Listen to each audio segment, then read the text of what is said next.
Good evening, welcome. Do come and take your seats. Welcome to this meeting of the Foundation for Science and Technology on the UK Semiconductor Strategy. And knowing that we were about to have this debate, the government rushed out its policy so that we'd have something meaty to talk about, and came out just over a week ago, the National Semiconductor Strategy. So we have this is the right subject at the right time. We're very grateful to three organizations supporting this event, the Compound Semiconductor Applications Catapult, Coherent, and TechWorks. We would not be able to function without that kind of sponsorship and support, which we appreciate. We have got an opening speech from the Minister responsible for the Semiconductor Strategy, Paul Scully MP, Minister for Tech and the Digital Economy. But I know, having been over in Parliament this afternoon, that there is a lot of voting going on in the House of Commons at the moment. So it has sadly not been possible for him to get away. What he has done is recorded his speech, which we will hear in a moment. And we hope, and it does depend, I do sympathise with him, I occasionally used to be caught in this myself, we hope he may, if there's a gap in voting, he may come along later to join us for some Q&A, but that will depend on the progress of parliamentary business. So let's start with the Minister's presentation, which I think, Gavin, you're going to press the button and it's going to happen. I certainly hope so.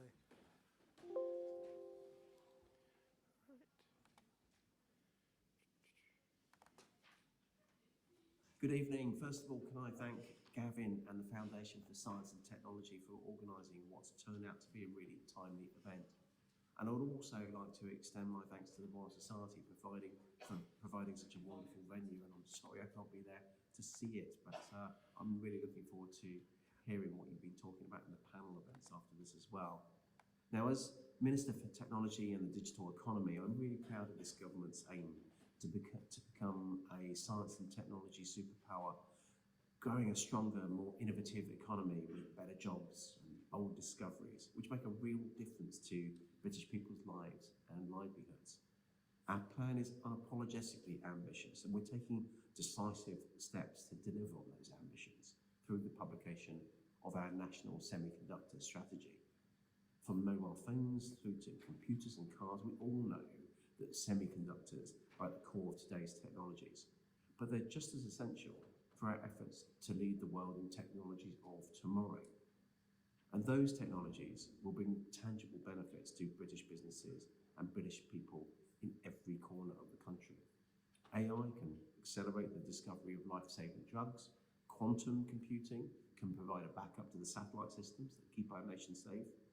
And transformative telecoms like standalone 5G can improve the safety, speed, and efficiency of industry and open up new possibilities for our public services. But none of that is possible without semiconductors. Now, after the obvious candidates, crude oil, refined oil, and cars, semiconductors are the fourth most traded product in the world. And as the tech revolution picks up the pace, they're going to matter more than ever. So the National Semiconductor Strategy sets out our plan to stay right at the forefront of that revolution by building on our foundation and core strengths in semiconductor technologies. The opportunities here are enormous, from growing an innovative economy fit for the future at home to building a strategic advantage on an increasingly competitive global stage. But even as we look to seize those opportunities, we're clear-eyed about the risks. Semiconductors are fundamental to many of the technologies which are critical for keeping our people healthy and safe, from medical ventilators right the way through to fighter jets. But their supply chains are vulnerable, and hostile states can seek to acquire a semiconductor technical advantage to the detriment of our national security. So in the face of those risks, this government and this strategy is clear. We cannot and must not allow the cybersecurity of the hardware behind every device powering modern life to be compromised in any way. So our vision, informed by and delivered hand in hand with industry, will enable the UK to secure world-leading positions in the new semiconductor technologies of the future over the next 20 years. The strategy sets out 3 key objectives for developing that vision: growing the UK sector through building on our strengths, making our supply chains more resilient, and taking steps to protect our security. So let me begin with the first of those, growing the UK sector. The UK has enormous strength in the sector, from compound semiconductors to R&D, IP, and chip design. And in this strategy, we've chosen to double down on each of those areas of expertise where we have a strong foothold, enabling us to secure our position in the global market. The government already provides extensive support to industry, and we're going to continue to celebrate our sector's success. But going forward, we will seek to accelerate the generation of new companies and innovative new technologies in our area of focus. Getting that support right starts with listening to businesses, and that's exactly what we've done, starting with infrastructure, startups, and skills. Businesses have told us that the cost of accessing critical equipment and infrastructure and skills are some of the most significant barriers to growth. And it's those barriers which this strategy will address, not through action by government alone, but through partnership with industry and academia. So through this strategy, we're investing up to £200 million over the years 2023 to 25, and up to £1 billion in the next decade to support our sector.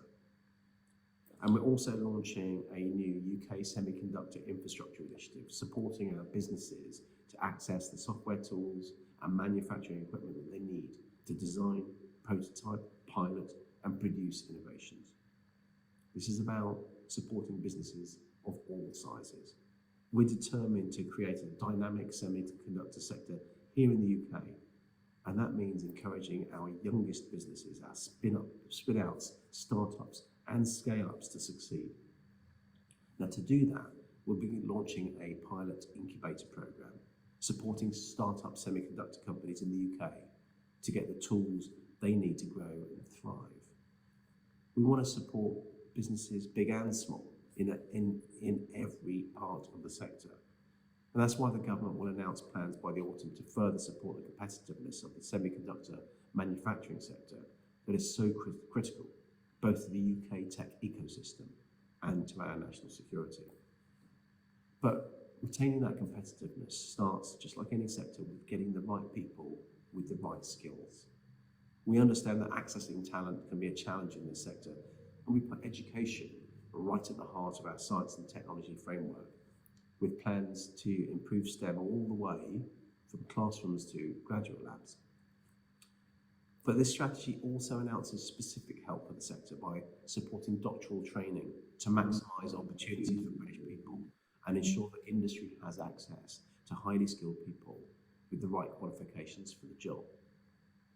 And it goes without saying that in the development of this strategy, we've listened to businesses, academics, and leading industry figures in these areas. And I can assure you that we'll continue to do so as we seek to deliver this.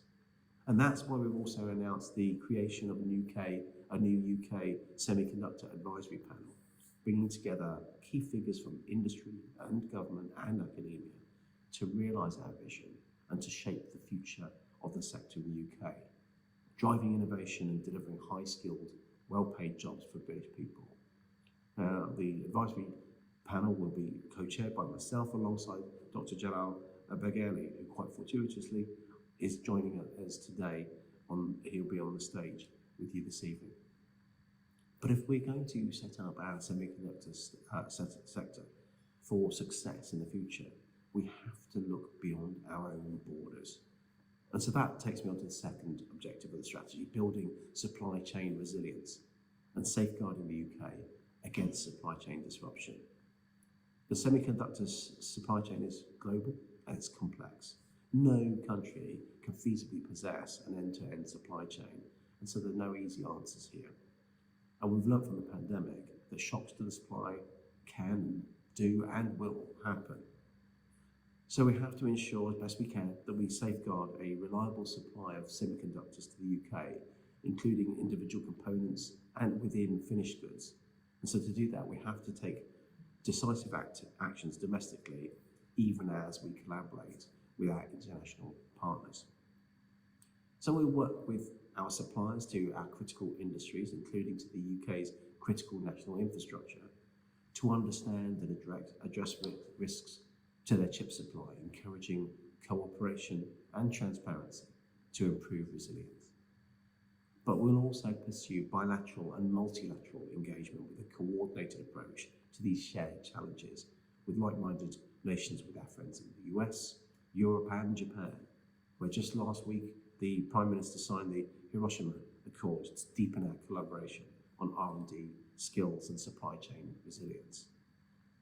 But even as we are open to international collaboration, we remain absolutely committed to doing all we need to protect the UK against security risks arising from semiconductor technologies. And that takes me to the third objective of the strategy.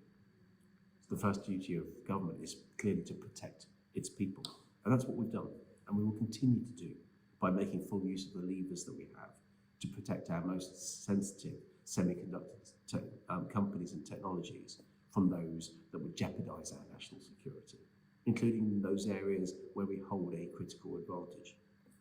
So we've taken action through the National Security and Investment Act, as well as our export control regime.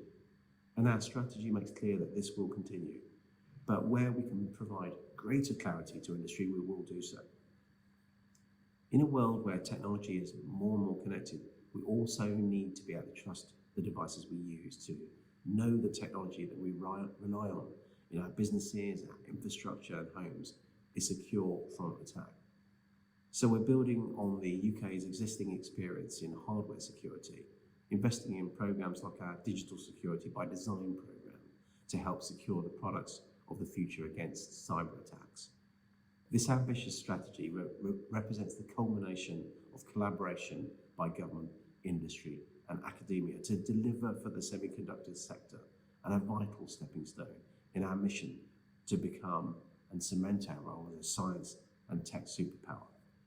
From growing the UK sector with the right infrastructure, skills and support for startups, to improving the resilience of our supply chains and protecting our national security, we have a vision for the future.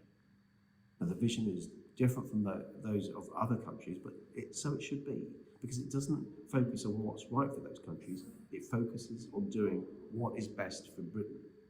And by growing the economy, providing highly skilled, well-paid jobs, and boosting transformative tech, I'm confident that it will succeed.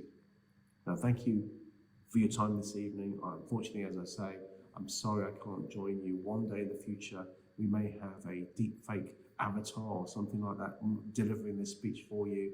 But in the meantime, you have to deal with yesterday's technology of a recording on a mobile phone.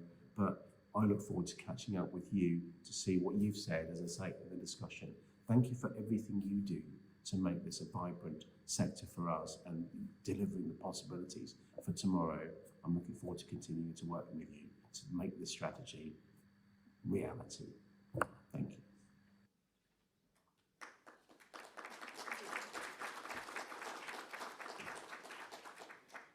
Great, good. Well, rarely have I heard a minister listen to with such a reverential hush. Let's try turning down the volume myself sometime. Right, so, and he gave us a very good guide to the key propositions in the strategy, a very interesting combination of growing the domestic sector, trying to tackle the issues of supply chain disruption and protecting us from security risks. Another example of something we've discussed at previous events, the rise of the security angle shaping our R&D policy, which I think is the most important change going on at the moment. I should earlier on have welcomed our participants on Zoom. Thank you very much for joining us. You can start putting down your questions using the Q&A function, not the chat function, please. Do start putting down your questions and also voting questions, and I will certainly try to draw on your observations as well as the people physically in the room.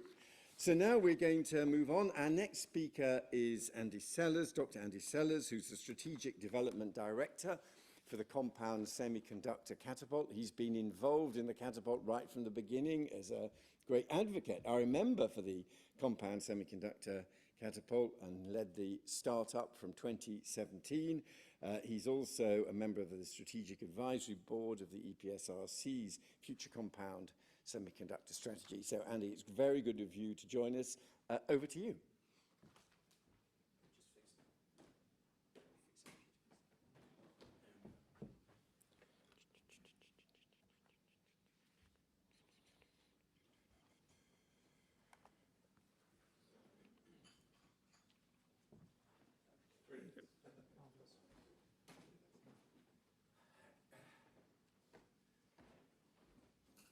Thank you for the very kind introduction, Lord Willetts. Yes, Andy Sellars from the Compound Semiconductor Applications Catapult. So the structure of what I'm going to present today is, why do we need a strategy? What problem is it that we're trying to solve? What are other countries doing? What assets and capabilities does the UK have that we can bring to address the challenges? So industry requires access to semiconductors. Without semiconductors, industry and the economy will grind to a halt. There's actually three broad categories of semiconductor. There's silicon semiconductors, which predominantly run software. There's compound semiconductors, and there's a new category, emerging semiconductors. And interestingly enough, the UK has strengths in all of these different domains of semiconductors. And if I just point to the mobile phone, this thing might cost about £1,000 to buy, but the manufacturing cost is about $350.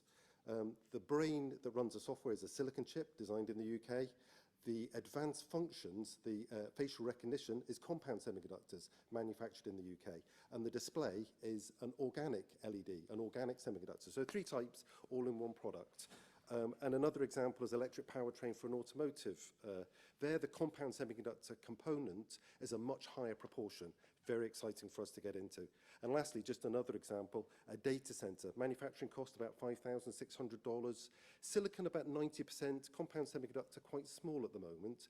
But thanks to the work of Sir David Payne and his team down at Southampton University looking at silicon photonics, that proportion is going to go through the roof. So what is the problem that we're trying to address? Well, it's partly down to supply chains, complex supply chains. And this has emerged over about the last 30 years. And I reckon we can time it to the fall of the Berlin Wall, where we started to see an enormous shift in globalization. And globalization has some benefits. So specific countries started to focus and specialize in certain parts of the value chain. Taiwan is the world's leader of silicon production. We actually have some representatives here from Taiwan with us. ASML in the Netherlands specialized in the production tools to make those semiconductors. The UK and the US focused and specialized in the design of those semiconductors and also in the design and manufacturing of compound semiconductors. So actually, in some ways, specialization drives up productivity, drives down cost, but at the expense of complex supply chains. And it's supply chain disruption that causes economic shocks and exposes us to security risks. So these are the challenges that we are here to, some of the challenges that we're here to address. What are other countries doing at this moment? This is important because the government's announced a semiconductor strategy with an investment behind it, and it's important to see how that aligns and interacts with other countries that we might want to work with. So in the US, $52 billion for the US CHIPS Act, EU, 43 billion euros for the EU CHIPS Act. India has assigned $10 billion. I understand China, 143 billion. I'm sorry, I didn't have the figure for Taiwan. Maybe we can catch that afterwards. Japan, $7 billion. Korea, $45 billion. In other words, big investments going around the world, I think is the point I'm trying to make here. Where does the UK have capability? Now, this kind of represents a supply chain, turning raw materials. This is what we do. It's magic in the semiconductor world. We turn raw materials into something extremely valuable, like a car or a base station. So this represents the supply chain of converting raw materials into a wafer, etching things into that wafer to make a die. Those die are broken out. We put contacts on to make a chip. That chip becomes a system, and a system becomes either an electric vehicle or a base station or a quantum device or a satellite or what have you. UK's got 25 fabs, believe it or not. We have silicon fabrication, compound semiconductor fabrication, and this third weird category, this emerging technology. We're very good at sort of inventing new areas, so we're really sort of vibrant in that market space. We've got about 20 packaging companies, that's the kind of middle part of the supply chain, and about 5,000 companies that design and manufacture electronic systems. So we're actually quite a reasonable, for the size of the country, we're a reasonable player in this market. I should point out, I mean, these fabs are actually color-coded. The light blue ones are silicon and the purple ones are compound semiconductor. We don't have the cutting-edge silicon capability that is in other parts of the world in silicon, but in compound semiconductors we certainly do. And in the emerging semiconductors we also do as well. The strategy actually refers to three groups of families. It refers to logic, memory, analog, and discrete. And I've taken the liberty of adding another family on there because it was in the FT this morning, large area electronics. These are color-coded. Light blue is silicon, purple's compound, and this green one is this new-fangled emerging semiconductors. And I've ringed the ones where the UK has fabrication capability. But the interesting thing here is that the UK has design capability in nearly all of these. We do not manufacture the most complex logic family. They tend to be manufactured in Taiwan. We have world-leading design capability in this space. So we have design capability across the brief and some, as you can see, some aspects of fabrication capability. R&D investment. So the strategy points out the UK's excellence in R&D. We estimate there's been £1 billion invested by the research councils and actually some from Innovate UK as well between 2006 and 2018. And I've color-coded these as to whether they're the application of compound semiconductors, which is power electronics, RF, and photonics, or whether it's pure material research. And this is this kind of study kind of concludes around about 2018.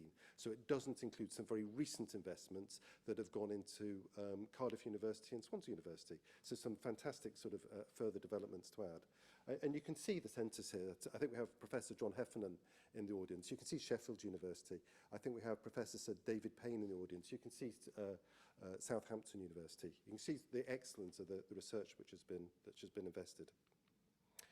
And lastly, I think when we look at the UK, what we need to be aware of is the fact that we have excellent clusters of capability. And what we should be trying to do is coordinate those clusters of capability. That's where we're going to get maximum value. We plotted those clusters on this map along with the technical expertise they have and an indication of their GVA, the number of employees and the number of companies. So you can see there's some enormous capability to build on.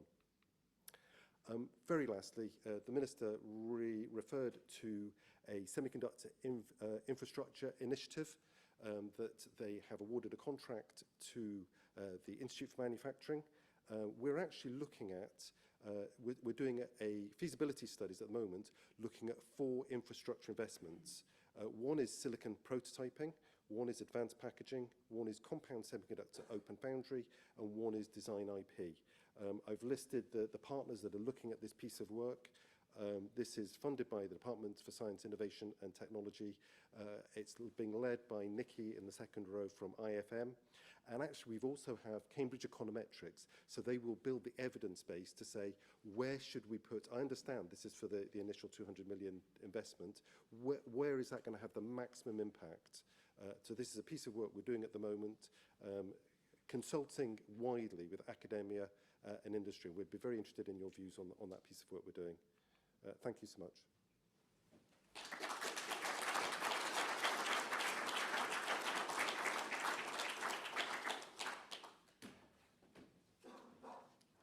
Great, thank you very much, Andy. A very, very useful, punchy overview of what's happening in the compound, in the semiconductor scene. Our third speaker is David Clark, he's standing in for Ray Hyndman, who unfortunately has fallen ill. David Clark is technology manager at Clas-SiC Wafer Fab, which is up in Scotland. He has over 30 years of semiconductor experience, and we were talking about Silicon Glen, and in some ways his fab is a successor and emerges from Silicon Glen. We might hear about that. Now, over to you, David. Thank you very much for joining us.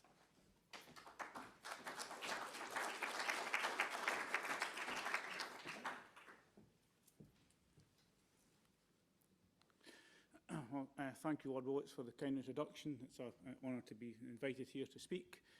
What I would like to speak about tonight is the classic wafer fab perspective on the National Semiconductor Strategy that's just recently been announced. And what I'm particularly wanting to look at is the threads to do with infrastructure, scale-up and investment. But before I do that, what I'd like to do is just give a brief introduction to classic wafer fab, just to establish the fact that we are actually a serious player in the semiconductor, compound semiconductor industry, and we do know a little bit about this, this sphere. Just a few key themes here I'll read out. So we are actually an open foundry, pure play fabricating silicon carbide, and we've invested in state-of-the-art silicon carbide tools and processing. And our business is all about fast prototyping, really to accelerate R&D and then help facilitate initiatives such as net zero and more and more. So we're actually engaged in some of those programs right now with either APC or Driving Electric Revolution. And it's really backed up by reliability proven process design kits that we have as an open foundry. And it's been very successful. So over the last year, we've seen 500% revenue growth. We've had more than doubled a number of customer accounts who have active with us. We've had to move rather more quickly than we anticipated from a full five-day operation to full 24/7 working. And that's driven an increase in headcount, which is very nice indeed for the local area, being a relatively deprived area. Used to be a coal mining area, so we're digging coal out of the ground or carbon, along with bits of silicon as well. So it's back, kind of back to where we were before, working with silicon and carbon. So just about the thoughts on initial reactions that we actually, probably most of us saw in the press for this announcement as to the National Semiconductor Strategy. I don't know if I actually saw anything particularly positive, and they're all saying 1 billion isn't enough. Here, I've called this from BBC News, it was described as insignificant. And the government press release did say it was to improve access to infrastructure, power more research and development, and facilitate greater international cooperation with up to 200 million over the years 23 to 25. And we all know how much it will take to actually equip a full TSMC-style wafer fab, 18 billion, which 1 billion doesn't really look at. But I think we need to have a look at what the government strategy really is about, and it's boosting the UK's strengths and skills in design, R&D and compound semiconductors. So it's not all about actually creating other TSMC fabs here.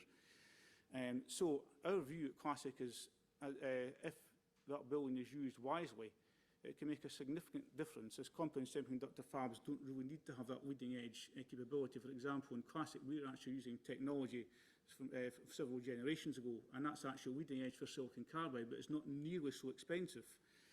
Actually, that 1 billion does actually make a significant difference, and it doesn't mean setting up a cohort of capital-intensive, new or refurbished wafer fabs using all of that money and more. So we believe that wisely targeting investment using existing infrastructure for investment would be a prudent move, and we believe that would build on the UK's strengths of existing wafer fab capabilities. So Andy's mentioned the actual wafer fabs we have in the UK, and quite a number of them are actually poised to be able to actually contribute to this. And also, it's important anything that's actually set up by way of infrastructure doesn't actually compete with those, because that could be rather negative. Also, by actually using existing infrastructure, it could actually safeguard and potentially create jobs. Also, it's very important because it will mean we can actually hit the ground running. Just to draw an experience with Clas-SiC, we started up in 2017. It took us actually 5 years to finally have our MOSFET product actually qualified. We had to start up the fab, we actually had to acquire the ground, actually do the building, buy buy the tools, qualify the tools, then set up a diode process, then set up a MOSFET process. That took the best part of 5 years.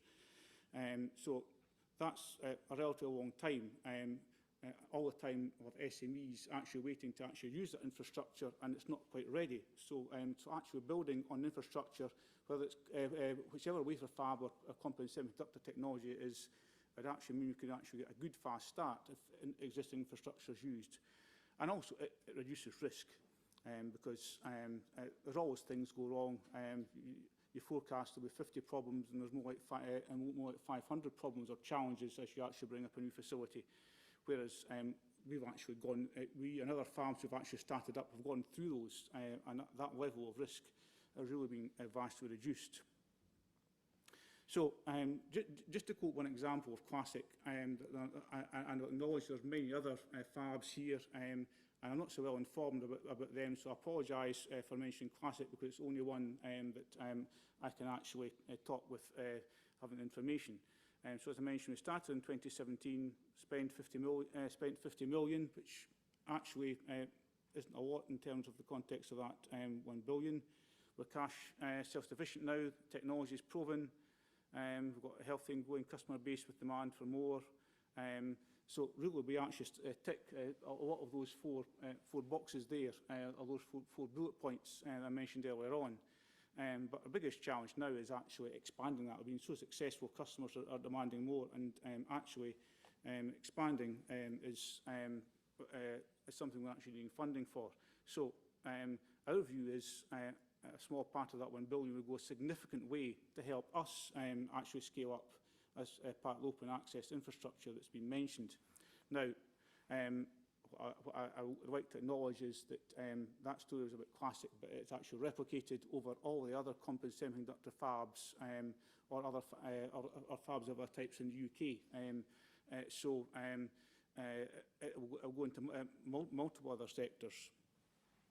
And our belief is that the UK scaling and open access wafer fab challenges can really be addressed on the kill two birds with one stone principle, and that is fully in keeping with the principles of the strategy, which is to says may include an expansion of the UK's compound open foundry ecosystem. So I think so we're actually pleased to see that there, because I think that makes a lot of sense. We think it could be cost effective and achievable within that £1 billion budget that actually looked a bit small to begin with. I would also like to acknowledge that scaling up, which I've referred to, is not a challenge that's unique to Clas-SiC, I'm sure. In fact, I'm not sure. I know from Ray Hyman, from what Ray's told me, that in many interactions with other leaders in the UK semiconductor industry, this is a common theme. It's a recurring theme that comes up time and time again. And it seems to be that the funding climate here is somewhat weighted against technology investments, and as Andy Sellars has mentioned, its technology funding is more available internationally. But what we think is that wisely targeted government investment in existing semiconductor infrastructure would be most welcome, and that the £1 billion will actually go a lot further than what the initial press comments would actually have us all to believe. But trusting the investment to scale up chasm is still a bit of a challenge. Now, government aspirations for the semiconductor industry are laudable, and they've got a good way. So we have existing R&D schemes such as ESPRC, which I suspect most of us are familiar with. DER, or Driving the Electric Revolution, and APC, Advanced Propulsion Centre, are a couple of other mid and late level TRL programmes that are actually applicable to semiconductors. So they're actually good schemes, and actually taking things actually to initial production, but then the actual step to go further than that into actual scaling up is somewhere that is a bit more challenged. Our view is that all of the EPSRC, DER, APC initiatives is all very welcome, but UK seems to have a bit of a challenge in actually turning all that great work of science and technology and R&D into sustained manufacturing jobs, which remain within the UK, because there's too much of them actually tend to go offshore, and that still needs to be tackled. Now, the Semiconductor Strategy press release did give a glimmer of hope. The government was going to announce plans by the autumn on support for investment in the UK semiconductor manufacturing scale-up, and I noticed the Minister in his talk mentioned that, support for scale-up as well, so that will all be very welcome indeed.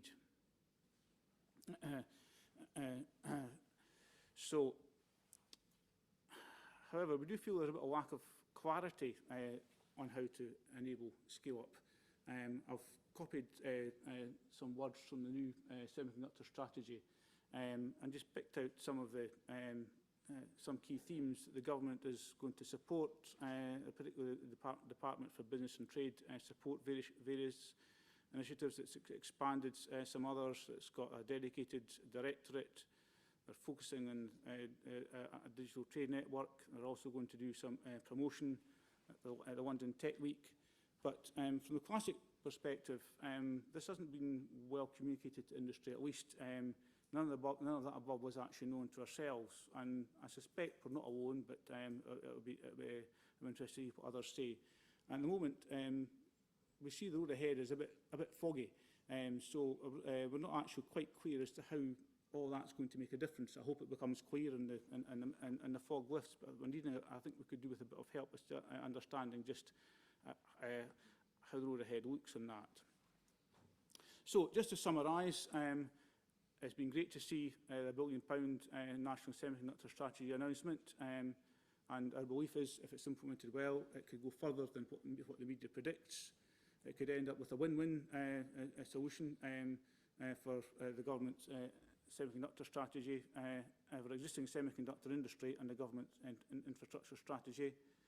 We like the existing R&D schemes, but we need to actually now look at the problem beyond that, which is scale-up. That is still a challenge, and we'll await with interest the government autumn statement on that. Thank you very much.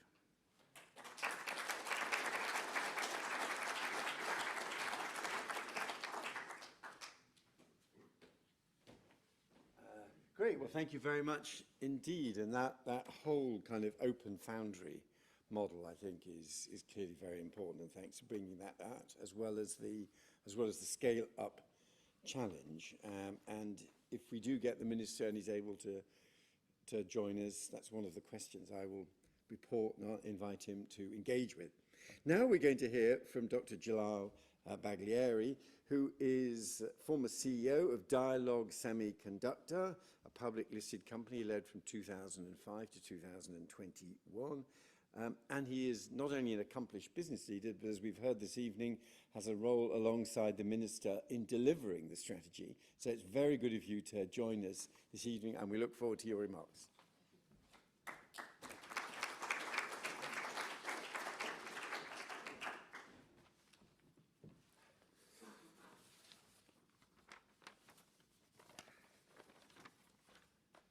Right, so I'm very, very grateful to be here to speak to all of you, and very pleased to be invited to speak to you.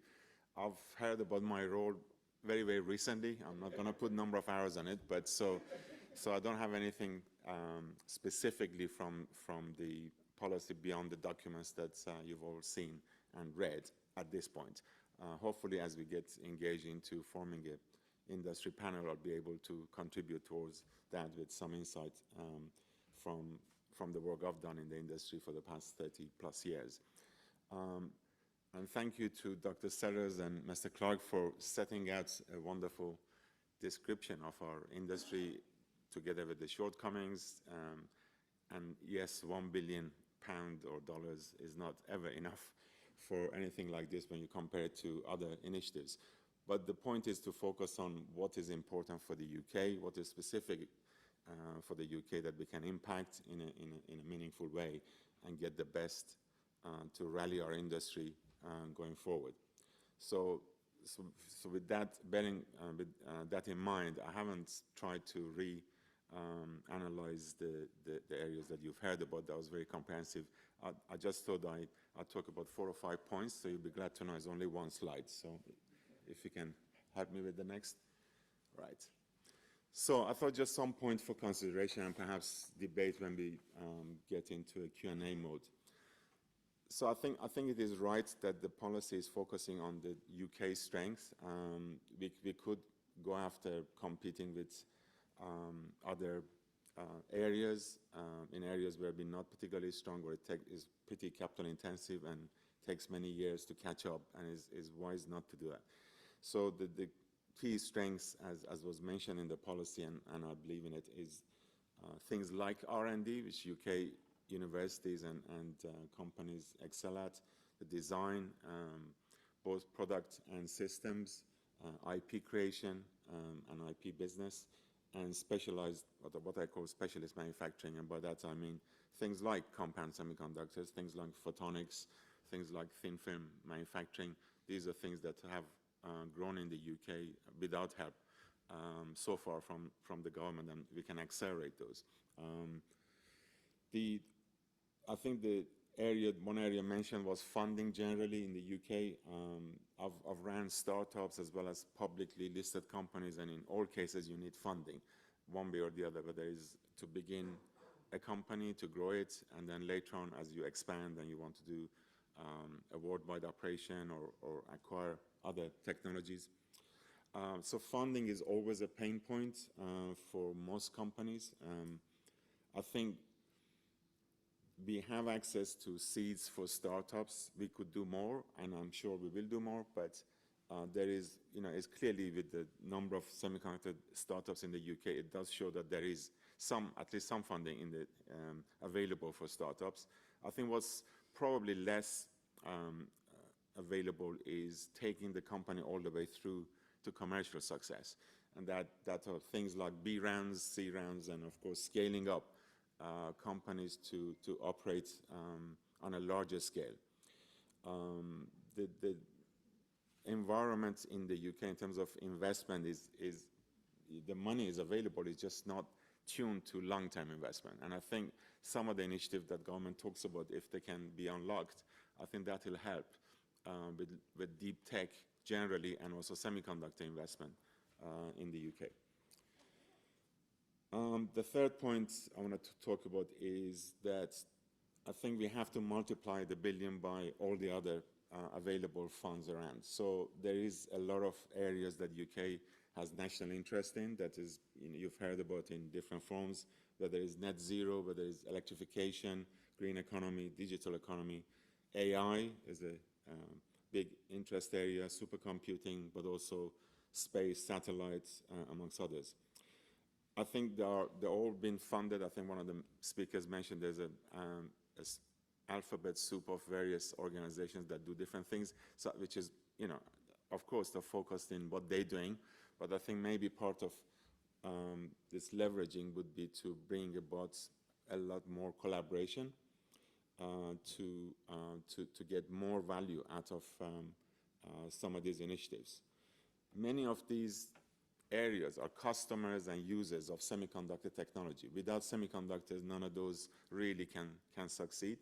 So although I'm not for, a buy British type policy, because I think this got negative aspects, but opening the door for the British semiconductor companies to use those sectors as a way to leverage the technology created in the UK, it's a very good platform for our product companies to succeed. That's what we want at the end, the semiconductor companies to succeed and grow business worldwide. Our own market here is too small for any company to compete, and this is a business that all of you know who work in the industry, it's a very, very global industry. So if you limit yourself to one small geographic area in terms of marketing sales, that is not going to sustain long-term growth. So that is the reason I think, leveraging those areas from technology point of view, access to market and additional funding would be key. One of the points which I often find maybe is not shared by others is I just think we, historically have lacked a focal point for semiconductors. So we have a lot of talent, we have a lot of key breakthroughs. The ARM core was invented here, Bluetooth was invented here, many, many other products that went to become classic, world champions of their own area have been created and invented in the UK. But but the industry is fragmented, and you know, we are in different clusters that you may bring in those clusters, bringing some focal point is really key. And I think having a policy for semiconductor after a long period of time by government, it is a welcome step. I think creating some form of a center for semiconductor or institute that actually works actively on a consistent basis on semiconductor strategy would be really welcome. I think the ecosystem, again, UK is very strong in having very good law and finance in the City of London, but I think we need to also see if we can bring more of that into semiconductor business, because we do require better IP protection laws and also tax, training, all aspects of the infrastructure that can help specifically the semiconductor business would be good. One other idea I've thrown in is UK-led conferences. I remember many years back we used to have semiconductor conferences in the UK occasionally. I haven't seen one for like decades, and I think we do have enough to start these with some encouragement and maybe perhaps funding by government to start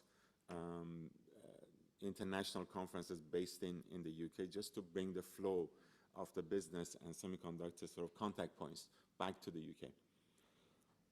Lastly, to thrive long term, I think we must remain globally connected, and by that I mean both connection with markets, people, technologies, but also to remain competitive on a world scale. And I think that's really key. At the end, whether it is 1 billion or 10 billion, you know, we're not going to be dependent on government funding forever. This is like a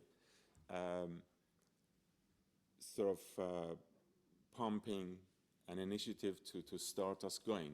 At the end, if we are going to have successful industry, it's up to us as industry leaders, participants, to create successful companies that can be invested in by institutional investors, because no other country ever succeed if they're purely waiting for government initiative or government money. So that's all I had to say, and I look forward to hearing your views and hopefully be able to reflect that into the panel which is going to be set up. Thank you.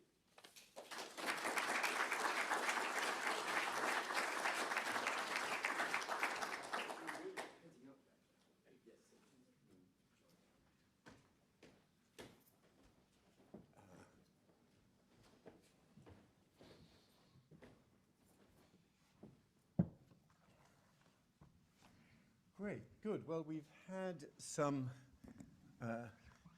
excellent presentations on the strategy, some clear themes already emerging, like the scale-up challenge, and also getting some Q&A coming in from our online participants.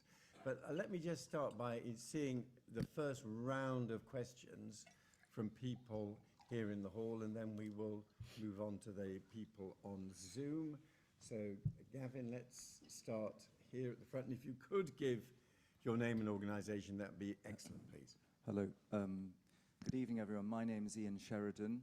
I'm a barrister, but I've also been publishing practitioner work for 20 years on technology, and also actually recently science in the Royal Society. So that's my background.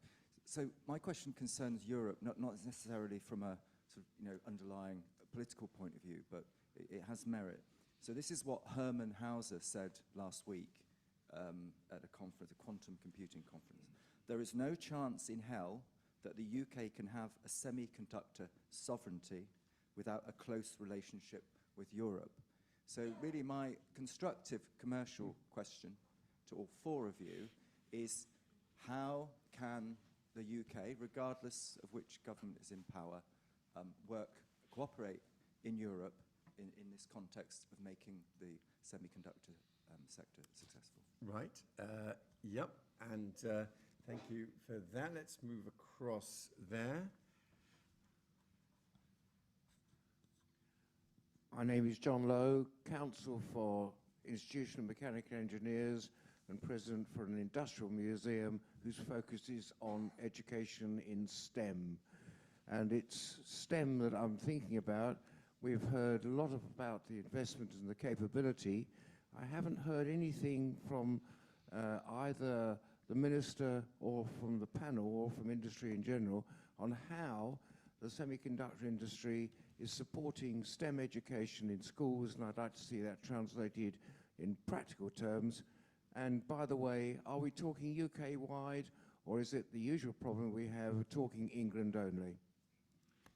Thank you very much. And interestingly, online, one of the questions from Oleg Makarovsky is, what steps are we taking to ensure we have enough young UK people who are sufficiently well trained at university to develop new science and technology in compound semiconductors? So that is something that's appearing online. Let's take one more intervention, and then we will give our panelists an opportunity to answer. I'll start with you, Andy. Sure. Yep. Thanks. Good afternoon. I'm Mark Lepetz. I'm the CEO of Exmos, based in Bristol. We're a fabless semiconductor company. The fabless semiconductor business model has been responsible for driving innovation of some of the biggest companies in the semiconductor industry: NVIDIA, AMD, Qualcomm, amongst others. It's not clear to me how the fabless semiconductor business model fits into the government strategy, and I'd just like the panel to discuss how important that is to the UK semiconductor policy. Right. Okay. Well, there's three sets of questions there. One is about kind of what Herman Hauser is preoccupied about. It's kind of technological sovereignty, STEM education, and the fabless model. Andy, you first. Thank you. So the UK doesn't have a hope in hell without being part of Europe with semiconductors. I think actually it's important to look at the global context. It's not just Europe. Where are partnerships going to be formed? So there's the US, there's the EU, there's Taiwan, there's emerging markets like India.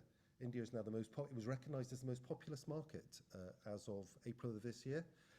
They are investing 10 billion to attract the semiconductor industry. I think it's right that we form the right partnerships where they are appropriate.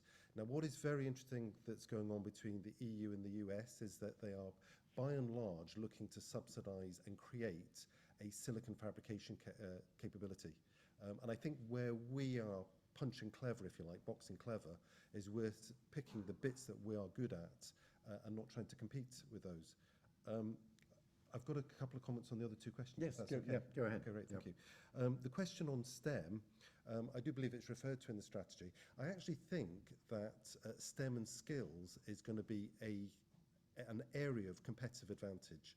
Now, I've spoken to some of my colleagues in Taiwan, and I believe that they actually, even they have a very high number of graduates that come out with science and engineering backgrounds. I think it's 65% graduate. And I believe that they actually have challenges finding enough graduates. So this is a global problem. Now, the UK universities are good at two things. They're extremely good at research, and they're extremely good at creating graduates. This is going to become an area of competitive advantage. If we get our act right, we will provide that pipeline of those talent, of the people to get into the industry. And the third one was about the fabless model. The fabless model. So I believe there has been an announcement for a semiconductor incubator, which is to encourage companies to get into that fabless model. So it has been recognised. And I saw the announcement on Friday, but perhaps we can catch up afterwards. Thank you. David, do you want to add on that? Yeah, so the question about Europe, I think is a good one, but actually, from my perspective, it's not actually, it seems to be, not being part of Europe doesn't seem to be a major difficulty for us. We're actually working with some European companies, including on research and contributing to those. So although the government policy doesn't actually, the Brexit policy hasn't actually facilitated that, there are still ways for companies who are in the technology space to actually take part and to take part effectively. On STEM, that's an interesting question because that very much affects Clas-SiC in terms of our recruitment, and we can't just rely on what's left of Silicon Glen, although there's still some bits of that left. So I did actually think about including some comments on STEM and education. I don't think I have enough time. So I'll answer that now. So we're actually adopting a three-pronged strategy to actually help with that. First of all, we're actually investing in local schools. I think there's been about, through our founder, there's been, I think there's about $150,000 invested in local schools for STEM initiatives to actually help supply the engineers and technicians of the future. And in terms of actually having educated technicians and engineers, we're actually investing in that. We have we'll have 4 already engaged. It's actually been very attractive for operators. It provides them a pathway to actually move on to become technicians and then engineers. Very popular, a lot of competition for it. Interestingly, there's an even gender balance, so that's worked out nicely. And we're putting them through a 4-year course to get the, I think it's an HNC at the end of it. So a day a week college and 4 days a week in the factory. And we're doing something similar with graduate apprentices as well. We're now in our second year of graduate apprentices. We're taking on 2 this year. And again, putting them through a degree course, so we'll actually become engineers, process engineers, and specialists of the future. So it's something pretty much we felt we had to grow our own, and I think companies to a certain extent will have to do that as well. Thank you very much. Jalal? Okay, so in terms of the collaboration with Europe, I think the areas we've covered in terms of design, R&D, IP, a lot of that can be done within UK. In terms of access to advanced manufacturing, is probably a way to access those through not just Europe, but all the what I would call friendly trading nation with us. We can get access to those in whether it's Taiwan, Singapore, Japan, or anywhere in Europe, as well as the United States, would give us that supply chain resiliency. So we should encourage that collaboration. Even on the technical ground, of course, it's helpful to join some of the international collaboration. But I don't believe there is a massive blockage in getting things done on getting our semiconductor industry stronger without necessarily specific connection to Europe. On the STEM education, I'm not an expert on that. I know when I was running my company, we always had problem in finding enough skills, and is at many levels. If you're talking about STEM specifically, I think you're right to focus on schools. That's where it starts, because particularly on gender balance, it's almost impossible to get a female engineer in the UK. And I think it's part of what I was talking about, perhaps, about giving engineering and electronics and semiconductor a focus. The popular culture is much more geared towards pop music than engineering. So we never see competition on who does the best IC on TV, right? But we do a lot of singing and dancing, which is great. We just need to learn how they do it, and we do it the same for science and engineering. Yes. That's where there isn't enough coming through to convert to semiconductor. But actually in the policy document, it does talk about higher level education in terms of doctoral training centers. It does talk about technician training using specific degrees dedicated to that.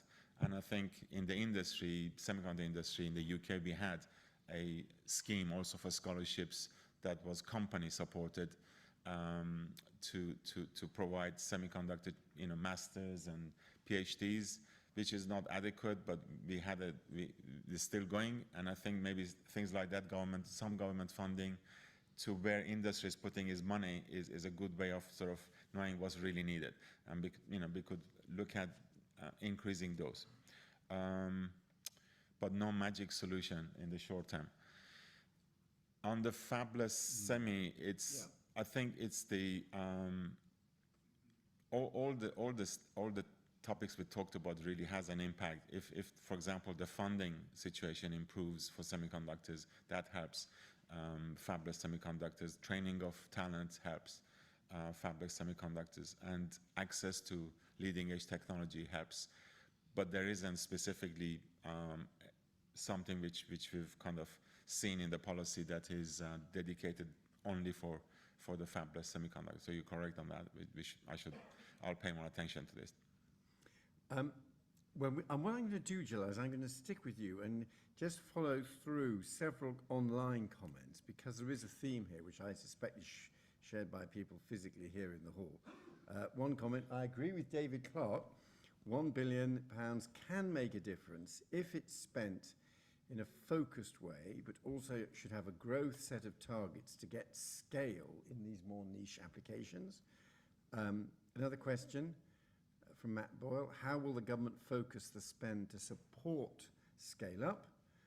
Eric Don: we've made the mistake in the past of concentrating on early stage research. We need continuity of support for our existing manufacturing facilities with new high growth compound technologies. The country needs to get a fast return on any investment. What about a sovereign investment fund targeting semiconductor manufacturing? And there is I would add to that, you could imagine something slightly more focused, technology-specific VC funds, of which the Seraphim Fund in space technology is an example. Okay. Are there investors that you feel are confident in the city that understand semiconductors and are capable of investing in the really quite interesting range of startups and smaller companies we've got? So, as you are of a few hours back a government representative, how do you, given I'm sure one of the priorities will be, as it's in the strategy, trying to do scale up. What's your view on that? And perhaps you might link it to the fabless model. To what extent do you need a kind of incubator space, scale up space that is not a full fab, but nevertheless enables people to develop their ideas so that they are confident that they can go into a fab elsewhere in the world? So I think, for that specific access, there are facilities in Europe today, and we could look at those as a model. So there's one in Ireland, there's one in IMEC in Belgium that have leading edge CMOS technology, if that is what you need for the digital oriented sort of leading edge products. So once you prove that product, then you can go to large scale fabs elsewhere. As I said, we need to have a tapestry of friendly nation access to fabs and secure capacity for UK companies. That's the way to do it in a pragmatic way. Now, for compound and more differentiated or specialist technology, I think we can focus, and things like packaging, for example, we could focus doing some manufacturing in the UK, because we do have some capability here that we can expand and scale up. How we do that is by interaction with industry to understand exactly what they need. Funding is always an issue. I always use this example when as CEO of a public company, I would visit different cities of the world to present my company. UK, London was specifically the only place that the first or second question was, when are you going to pay me some dividend? And nobody ever raised that question in the US or in Europe when I was visiting as a semiconductor company, because they knew this is a growth company, needs to plow the cash back in for the next stage, and is not, especially at the early stage of a company's growth, and is a long-term play. So those comes down to some education, comes down to some policy, unlocking the money from long-term investors in the UK to address that, I think. Very interesting observation on city behaviour. Very interesting. David, I mean, because you have made fantastic progress, and with a relatively modest sum of money to become revenue generating. So you've already got a long way. But any further observations about the scale-up challenge and how it affects your business? Yes, so for scale-up, we've actually been very successful in companies, typically fabless companies, coming to use a process design kit. So actually what we've done is we've actually fostered these process design kits, which actually allow customers to be actually innovative. We give them a framework to be innovative in, and we're seeing some fantastic different designs, different concepts coming in. Some of these customers are actually being successful now and making it to market. If they all actually come true with our market predictions, then we're going to really struggle to actually be able to deliver all they actually need. So we really need to be able to scale up to actually be able to sustain growth. Otherwise, we'll be potentially on a flat line and then actually dipping as people unfortunately have to go elsewhere. So actually having a supportive environment to actually help the finance for scale up would really actually help us. And but do you see that as a commercial investment, or do you see that as where you think public money from agencies like Innovate UK and Scottish agencies would help? How do you see getting that? I think it's been alluded to as the environment, particularly in the UK, which is actually quite risk averse. I think it's been alluded to already. So actually having a more supportive environment would actually encourage people to look into long-term investment. It would really be helpful. I mean, for example, we're an angel investor, a United States angel investor who gave us the first 50 million. They are a pure angel investor, not really looking for an immediate return. So actually having that sort of mindset in the UK, I think would be very supportive. But I think that needs to be backed up by government framework to help foster that. Angel investors spending 50 million, the kind of angel investors one likes, aren't they? That's a proper angel investor. Right. Andy, any other thing you want to add?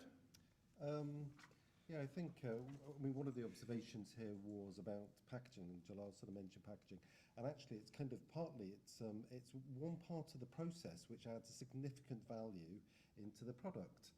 And it's an area where the UK has, if you look at the supply chain diagram I put up, it's quite often one of the parts which is slightly overlooked because it's not as attractive as other parts, but it adds a significant amount of value in creating the product. And the other thing is it does allow you a lot of flexibility as well. So one area that I think where we could really sort of gain a competitive advantage is going to what's called a kind of a chiplets model, where you buy different chiplets, maybe silicon chiplets, and integrate them with compound semiconductor chiplets. The nice thing about that is it calls on this kind of international partnership model. It means that you form partnerships with countries that do complementary things, and you bring in their bits, the bits that they do very well, the bits that we do very well. We design the silicon really well, other people fabricate it. We design and fabricate the compound semiconductor. So that, I think, would be an attractive scale-up model. Great, thank you very much. Now we'll collect another set of interventions from around the hall. Let's start at the back there. Yes. Yep. Hi, Wyn Meredith. I'm currently chair of the South Wales Compound Semiconductor Cluster. So we've developed a runway with the cluster vision since 2016, a $1 billion investment in South Wales in compound semiconductors, advanced semiconductors, and we've executed about 450 million to date in terms of investment. So we really had this sort of idea around a strategy well before it was considered to be an issue in government. And when I ask our cluster members what are the current constraints to growth and further growth in the cluster, they all agree that we're pretty good at the bleeding edge in the UK, but we seem to have lost the plot on the bleeding obvious. And the bleeding obvious seems to be constraints that are really fundamental around planning, around grid capacity for building facilities, around fundamental skills in cross-training and manufacturing industry, and the speed of execution. So my question is really, how do we get the machinery of government to move at the speed that's required and to have a long-term strategy that lasts longer than one administration? Yeah, that's a conference in itself. Yes, then at the back. Yeah. Thank you. Scott White from Pragmatic Semiconductor. I wanted to pick up on one of the points Jalal made around leveraging other UK thrusts, net zero and so forth. That's one of the things we've been discussing a lot with government, but are struggling to figure out how do you get the government to join the dots between DSIT that's focused on semiconductor strategy and other government departments that are focused on some of these other themes. So I guess interested in any views on that, and I'd be quite interested, Lord Willetts, in your views as well from government on how do we best actually help government join the dots on the things where our technology can be most beneficial in application areas. Right. Yep. And then across there, yes.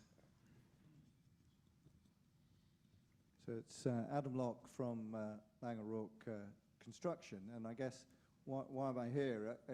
Semiconductors underpin everything that we do. If we want to increase our manufacturing capability, then we need chips and we need the semiconductor industry to be reliable and there. So in terms of the question around scale up, in some ways you sort of remove semiconductors from that question and put any other industry in. We've still got that recurring theme of the scale up problem.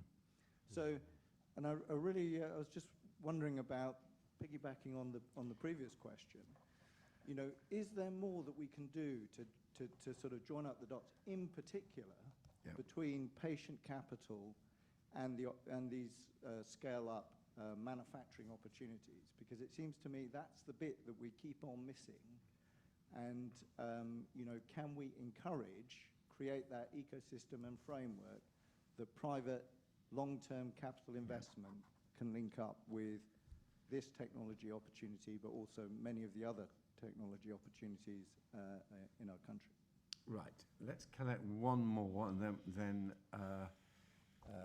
yes, there we are, down the front there, and then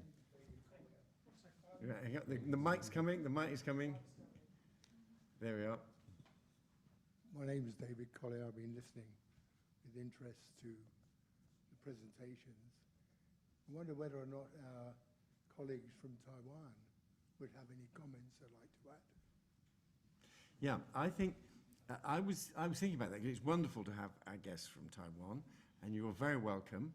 And I think we will be breaking in a few minutes for a pause and a drink, and we'll be going downstairs for dinner. And I thought one possibility, we'll see what our Taiwanese guests we might invite our Taiwanese guests to lead off the second half of the discussion over dinner. So that would be one. I believe you're staying for dinner with us, so we might invite you to lead off the second half of the meeting. If that would be one way of doing it. But let's stick with the questions we've had so far. And Andy, I'm going to turn to you first, because again, it's fascinating. We're sticking with the scale-up challenge, and the scale-up challenge is partly a financing issue, where there are initiatives trying to get pension fund money going into that kind of technology investment. But there's also a physical scale-up issue, which in several sessions we've had of the FST in other areas of technology, you find that the people want to get beyond the lab, but have not yet reached full-scale manufacturing. The Centre for Process Innovation up in the northeast helps people with biological projects who want to show they can do kind of fermenting at something less than full scale, but more than lab scale. In space, we've now got a satellite testing facility at Harwell, so that instead of everybody startup having to have their own satellite one, we can hold down the costs of growing by providing that kind of equipment. And one of your ideas, of course, was that the Newport Wafer Fab should be that kind of facility. So tell us where the thinking is on that, to what extent it can help with the challenge, and answer the other questions as well if you wish. Sure. I think actually when people are developing new semiconductor devices, they do need a play area where they can experiment and actually develop and optimize those designs. Now, when you look with the UK, as I indicated, it's got 25 fabs. Some of those fabs manufacture 1 billion chips a year. Now, so there's a silicon fab that manufactures 1 billion chips a year. It's not the most advanced silicon chip in the world. It's not as advanced as what's made in Taiwan, but that's a high volume, high yield factory. They do not want to muck about with the process. Once they've got that process, and Jalal will be a testament to this, once they've got that process optimized, nobody wants to play with it because it's high yield, high production, high profit. Now, how are they going to actually go and develop the next generation of devices? They need somewhere which has a replicated equipment and process where they can go and develop the next generation in isolation, prove it all out, and then move that into the high production fab. And actually, some of the investments, and we've heard from Dr. Wim Meredith, some of the investments that are going into South Wales actually are starting to do that. Some of the investments in the translational research facility at Cardiff University and the fab on the beach at Swansea University, as it's known.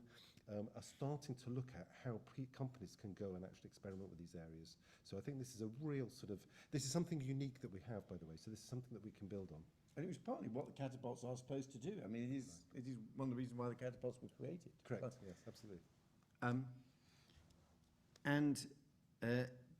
David, do you want to add anything on that and the wider issue? I don't know if you've had any engagement with this issue of the machinery of government, which I'm happy to comment on as well in a moment. But any observations I don't on know so much about the machinery of government, but certainly I can add a bit of perspective on the actual open access foundry, because that's certainly something that I think there is an alternative model as well, where some existing compound semiconductor fabs, like for example ourselves, are able to accommodate, with funding, actually people coming in with new ideas. I mean, that's exactly what we're actually doing with open access that we actually have just now with our process design kits, and we're certainly not in a place where we're actually stuck with frozen processes. We're actually continually wanting to innovate ourselves to actually shrink things down to get more power per unit area. So actually, if there are companies actually coming in, then we can actually be some mutual help in actually moving that forward. So I can see that the government compound semiconductor strategy could be complementary to what we are doing, at least in our sector. Yeah. Jalal? I don't think I can comment beyond what I said. I certainly not exposed to the government machinery to comment on, so I leave that to you. Well, I mean, just a couple of comments on that. First of all, you can't simply have one government department that does everything. So there are inevitably boundaries, and as soon as you have boundaries, you're trying to work out how you shape the boundaries. And I think with compound semiconductors, one reason why we finally had this strategy is that at last, one department, DCMS, which had ended up doing the software side, and a different department, BASE, which was doing hardware and had the budgets, were finally brought together. So that link has, I think, improved things enormously. And often, if we're trying to create supply chains and some distinctive national capability, some linking of soft and hard is crucial. And it was really frustrating that that didn't happen within one department. But it has created new divides as well, and it does mean that the business-facing department, looking at overseas investors, the Department of kind of Business and Trade, needs to have close links to DCIT. But there is no right way of doing it. The one thing I would say is part of how we see our role at UKRI, speaking now as a member of the board of UKRI, is we do see UKRI as not kind of solely belonging to DCIT, though it is our sponsor department.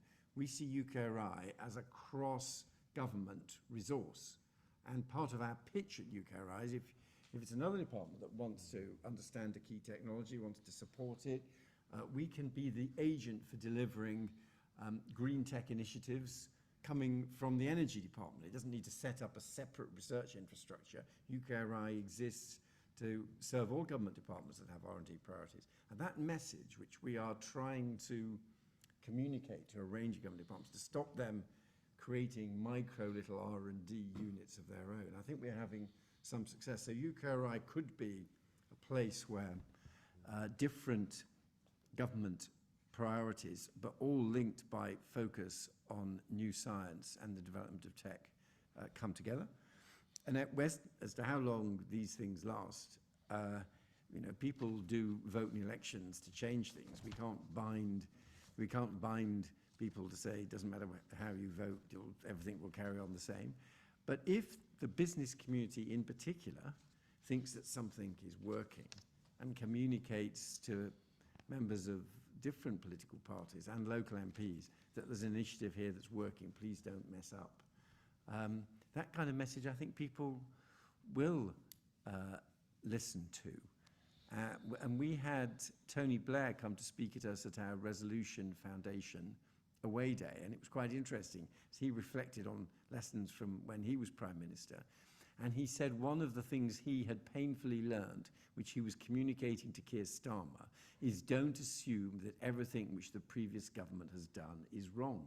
Work out which bits you want to keep and which bits you need to get rid of, which I thought was very wise advice. So let's collect one last set of questions, but there will be another opportunity when we go downstairs for dinner. We'll carry on with the Q&A. Yeah.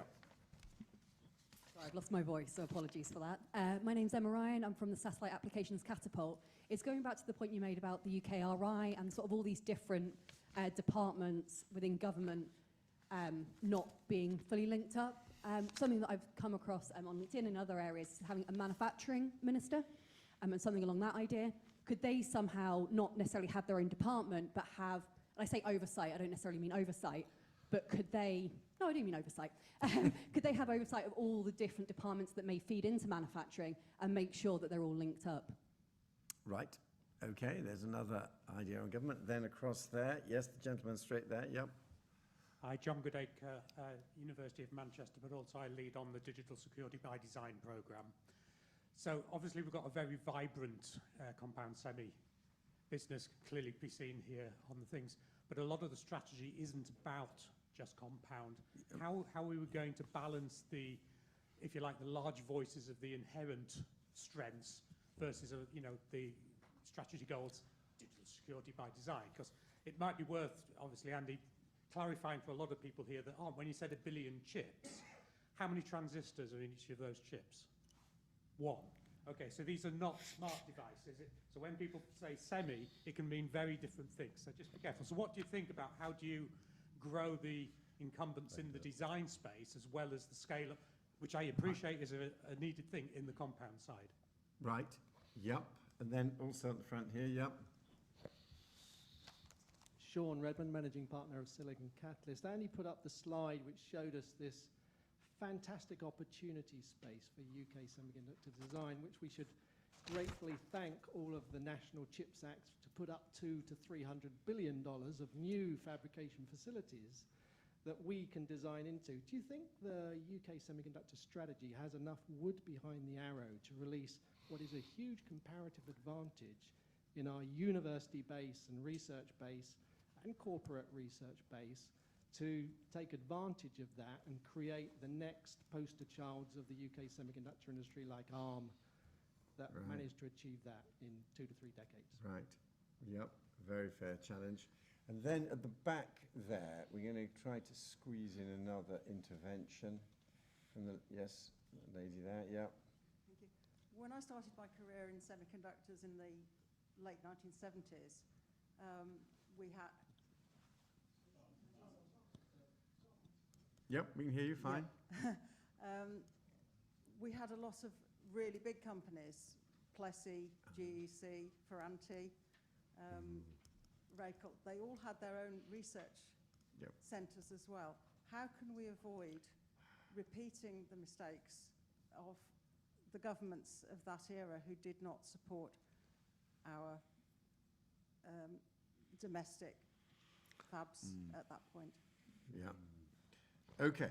Well, we are now at 7:30, so I think that's going to have to be the last questions for now. But the people who have not yet been called, who with your arms up, as we will carry on over dinner. We will hope to start with an intervention from Taiwan, and we'll carry on the conversation over dinner. But meanwhile, let's have one last set of observations from our panelists. I think, Andy, especially some of those questions about moving beyond compound semiconductors sound like they're for you. Your observations. I'm happy to lead on those. John makes a very good point. And actually the feasibility, that being John Goodacre, that makes a very good point. And the feasibility studies is actually looking at 4 infrastructure investments. So it's looking at silicon prototyping, advanced packaging, compound semiconductor foundry, and design IP. And effectively, what we're looking at is what are the relative merits of investing in those 4 different areas. And what are the synergies between those 4 different areas. And we have Cambridge Econometrics building the business case. So I think it's a balance between where are we going to get the biggest impact for the investment. And it might well be that in the first tranche, that investment goes into one of those areas, compound semiconductor. The second tranche, maybe it goes into design. And I'm very familiar with your digital security by design program, and it's been world leading.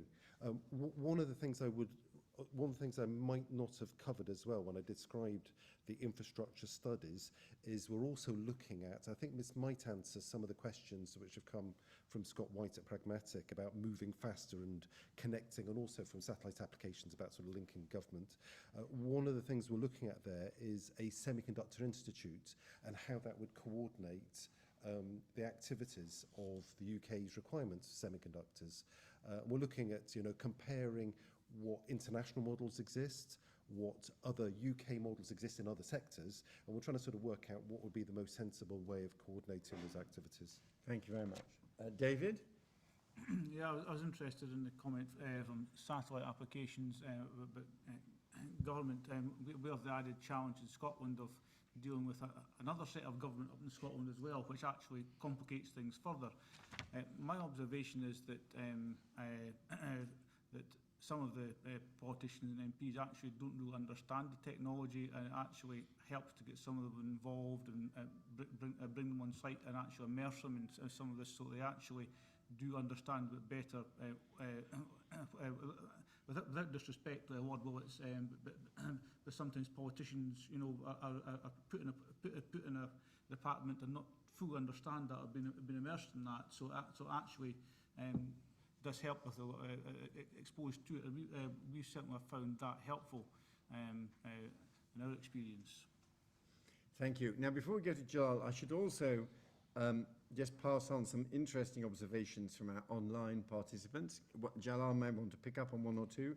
They're relevant background for our second session, even though, of course, our online participants won't be with us then. But I think a really interesting specific question, and again, if the Minister is able to join us, I might put it to him, is do you envisage UK Semiconductors will be part of the future telecom strategy?